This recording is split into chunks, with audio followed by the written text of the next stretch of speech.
Na po ang the big reveal, ang tunay na dahilan kung bakit chicharon ang aming delight of the day. Kung yung kinakain namin ay bite-sized. Ibahin nyo itong dala ni Mobile Journal Evan Tarinque. Putok-batok ang bansag ng marami sa chicharon. Game ka ba kung ang pagkain ito mas malaki pa sa mukha mo?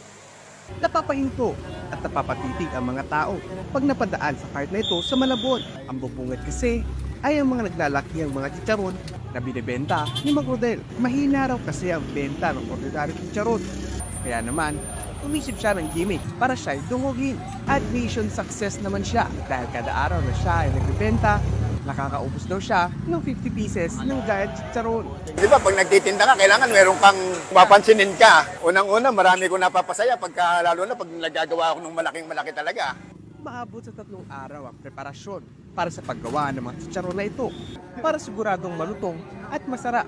Daily part ng baboy, kinukuha nila para magawa ang tawag nilang giant chicharon. Pero hindi lang daw malaki ang binibenta niya. Siyempre, masarap din daw. Siyempre, sinubukan natin ng chicharon ni Mang Rodel.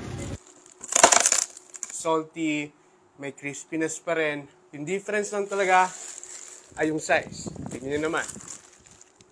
Approved naman ito sa mga suki. Talaga raw binabalik-balikan nila ang tinda ni Mang Rodel. Tagal na, taon na. Lagi ako sa kanya, minsan binibigyan ng kaibigan ko. Masarap chicharon dyan. Ang giant chicharon na ito ay binibenta sa halagang 300 pesos kada piraso.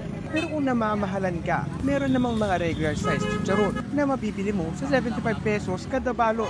Hindi may tatanggi na masarap naman talaga ang chicharon at iba pang pagkaing makasalanan.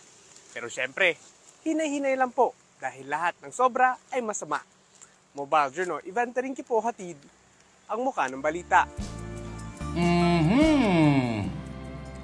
Ayaw nyo maniwala na may ganong kalaking chicharon. Ito na po yun. Okay, for comparison lang. Kunyari, and the winner is Denise Tan.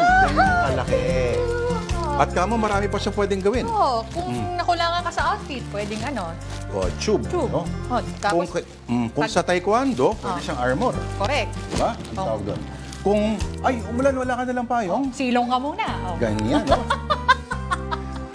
Kumbaga, ang limitasyon lang ang iyong imahinasyon, pero parang nakakatakot na kainin itong ganito. Oo nga. Parang parang nakagraduate na siya ng kolehiyo at pwede na siyang bumoto. Oo. Diba? Gano'ng kalaking chicharon? Gano'ng kadaming, anong nilalagay ng chicharon na... Suka?